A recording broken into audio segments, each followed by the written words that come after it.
नमस्कार। आज हम बात करेंगे कि भारत की जो संविधान सभा थी उसका गठन कैसे हुआ और उनका काम कैसे हुआ, किस परिस्थितियों के बीच में जो है गठन किया गया, उन्होंने कैसे संविधान को बनाया, क्या क्या प्रोसीजर था।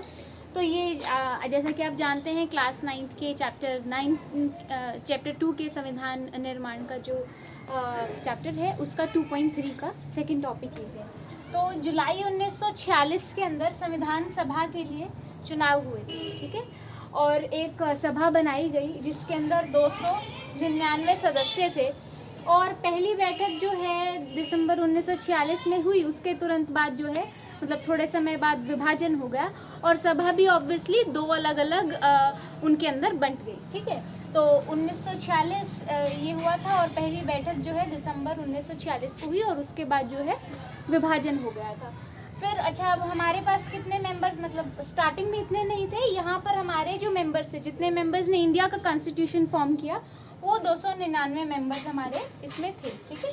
26 नवंबर 1949 को जो है संविधान बनकर के पूरा हो गया था और जैसा कि हम जानते हैं उसके कुछ महीनों बाद यानी 26 जनवरी 1950 को जो है ये लागू किया गया। मतलब यहाँ बना था और यहाँ लागू किया गया। यहाँ पे it came into force and it was completed in 1949 26 नवंबर 26 जनवरी, जिसको हम गणतंत्र दिवस के रूप में मानते हैं, उस दिन भारत का संविधान जो है लागू किया गया था। अच्छा, अब एक क्वेश्चन ऐसा उठता है कि जो हमारे लोगों ने संविधान लिखा, जो हमारे प्रतिनिधियों ने संविधान लिखा, वो आज भी इतने वर्ष बाद 74 वर्ष बाद भी मतलब संविधान एक्चुअली 70 वर्ष हो गए हैं, उसको भी 71 कंप्लीट हो जाएंगे। तो आज भी इतने वर्षों के बाद वो मान्य क्यों है? तो उसके दो बेसिक बड़े बड़े कारण हैं। पहला कारण ये है कि उस समय व्यापक परिस्थितियों में जो गठित किया गया था संविधान, मतलब उस समय जो उसका गठन था ना, वो इतनी परिस्थितियां व्यापक थी। उस समय देश का भविष्य इतना सिक्योर नहीं था जितना आज है। दूसरा, अलग अलग जगह के लोग और बहुत सी दिक्कतें थी। तो उस कारण उस समय जो परिस्थितियां थी उनके बीच जो संविधान का गठन हुआ, तो हर एक चीज़ पर जोर दे करके जो है संविधान का गठन हुआ। और एक और चीज़, हम बाकी संविधान देखेंगे तो उसमें क्या होता है कि लोगों के जो मूल बेसिक्स क्लियर होते हैं संविधान के, वही क्लियर नहीं थे। लाइक जो बेसिक्स थे वही क्लियर नहीं थे। तो उससे क्या हुआ कि कुछ वर्षों बाद रिफॉर्मर्स ने रिफॉर्म किया, ने रेवोल्यूशन किए और उसके अगेंस्ट प्रोटेस्ट हुए। बहुत सी जगह हम देखेंगे तो एक संविधान बने को पूरा गिरा दिया। कई जगह हम देखेंगे तो वो केवल दस्तावेज के रूप में, लेकिन हमारा संविधान जो है इट्स इम्प्लीमेंटेड, वो काम करता है। खुशहाल जो एक संविधान है हमारा, और ऐसी स्थितियों में बना। तो उसमें क्या था, जैसा कि मैंने बोला, उतना सिक्योर नहीं था हमारे भारत का भविष्य जितना आज हमें दिखता है। आज हम देखते हैं कि बहुत प्रोग्रेसिंग है, बहुत डेवलपिंग है, लेकिन उस समय हम बहुत व्यथित परिस्थितियों से, बहुत बुरी परिस्थितियों से अभी उभरने लगे भी नहीं थे, अभी शुरू करना था हमें। तो उस समय परिस्थितियाँ कुछ ऐसी थी कि उनके दिमाग में माइंडसेट ही ऐसा था, हमें अभी बेसिक्स इतना अच्छा रखना है, बेस इतना अच्छा बनाना है कि आगे जाकर के ये संविधान जो है केवल नागरिकों के काम आए। तो हर चीज़, एक बैकवर्ड कम्युनिटी का भी, विमेन एजुकेशन का भी, वोट राइट टू सफरेज का भी, हर चीज़ का बहुत ध्यान रखा गया। दूसरा क्या है कि सभी का प्रतिनिधित्व। अब ये कैसे हुआ? उस समय जो संविधान सभा बनी थी, ऑफ कोर्स वो उस समय यूनिवर्सल एडल्ट फ्रेंचाइजी का वो नहीं था। तो उस समय जो सभा बनी थी वो किनके द्वारा इलेक्ट की गई थी? वो सभा जो है, जो स्टेट असेंबलीज थी, जो आपको याद होगा ब्रिटिशर्स ने इलेक्शंस लड़वाए थे और जो उनके चयनित लोग थे, उनके जो प्रतिनिधि थे, उन लोगों ने इनका चुनाव किया था। अब आप देखेंगे कि जो स्टेट असेंबलीज हैं, of course distinct part of the country की होंगी। अब वो जो अलग अलग स्टेट असेंबली के रिप्रेजेंटेटिव्स थे, जब वो अपनी तरफ से कुछ लोगों को इलेक्ट करेंगे तो वो पूरे देश से अलग अलग जगह से जो है प्रतिनिधित्व हुआ था और प्रतिनिधि आए थे। तो केवल ऐसा नहीं कि कांग्रेस उस समय एक बड़ी पार्टी थी तो उनका प्रभुत्व था, नहीं।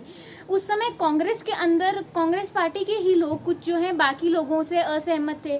तो मतलब एक कॉन्फ्लिक्ट बीच में भी था। अब that counted as an healthy conflict, because एक चीज़ को काउंटर करने के लिए और लोग थे, बहुत सी विमेन एंगेज थी और बहुत से लोग थे, तो एक दूसरे के साथ सोच विचार करके और भी बहुत सारी कुछ छोटी पार्टीज़ के, और जो जैसा हमने देखा प्रोविंसेस के जो रूलर्स थे, रिप्रेजेंटेटिव्स थे, वो थे, तो बहुत सारे लोग थे।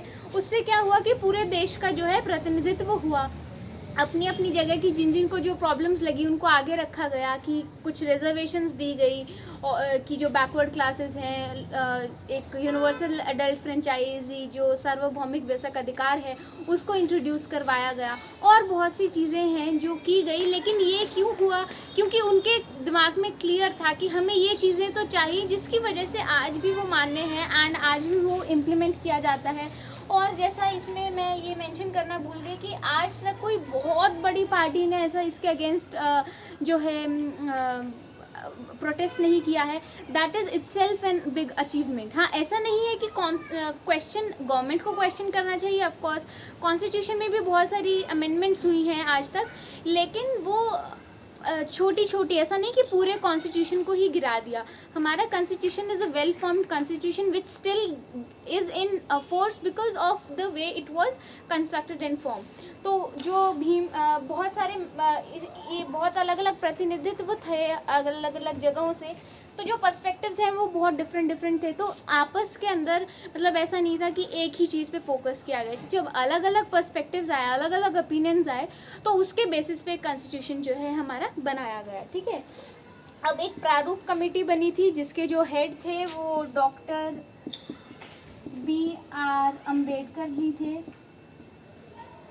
और उन्होंने जो है एक संविधान बनाया, मतलब एक प्रारूप संविधान बनाया कि जिसके ऊपर डिस्कशंस कर करके आगे कंप्लीट संविधान जो बनाया जाए। तो उस पर बहुत डिस्कशंस हुई, बहुत डिबेट्स हुई, कुल 114 दिन जो है गंभीर चर्चा चली, 3 वर्षों के पूरे 114 दिन जितनी, और जो है उस पर बहुत सारी डिस्कशंस हुई, बहुत डिबेट्स हुई, एक एक पॉइंट पे, एक एक चीज़ पे, एक एक सेंटेंस पे, एक एक फ्रेज़ के ऊपर, एक एक अमेंडमेंट पे, एक एक एक्ट पे बहुत सारी डिस्कशंस हुई, बहुत सारी डिबेट्स हुई, और बाकायदा वो चीज़ें रिकॉर्ड की गई।